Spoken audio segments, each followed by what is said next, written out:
وزیر اعلیٰ بلوچستان میر سرفراز بگٹی کی زیر صدارت chief minister youth skills development programme کی پیش رفت سے متعلق جائزہ اجلاس ہوا۔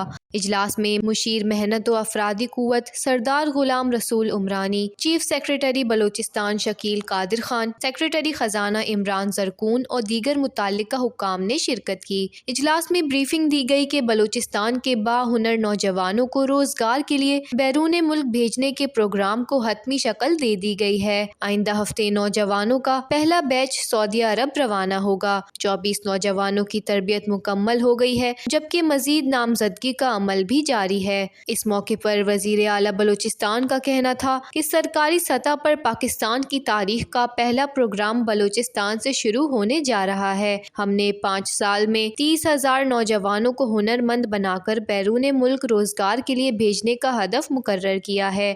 وزیر اعلیٰ نے حکام کو ہدایت دی کہ پروگرام پر عمل درآمد میں حائل تمام رکاوٹیں دور کر کے پروسیس تیز کیا جائے۔ ویزا اور پاسپورٹ پروسیس تیز کرنے کے لیے منسٹری آف فارن افیئرز اور وزارت داخلہ سے رابطہ کیا جائے۔ 2,375 نوجوانوں کو رواں سال جون تک بیرون ملک بھجوانے کے انتظامات کو حتمی شکل دی جائے اور یوتھ سکلز ڈیولپمنٹ پروگرام کے تمام مراحل میں میرٹ کو یقینی بنایا جائے۔ سرفراز بگٹی کا مزید کہنا تھا کہ chief minister youth skills development programme نوجوانوں کی معاشی ترقی اور زر مبادلہ کے حصول کا ایک مثالی پروگرام ثابت ہوگا۔ ہم پروگرام کو تمام درکار وسائل فراہم کرنے اور اسے کامیاب بنانے کے لیے پرعزم ہیں۔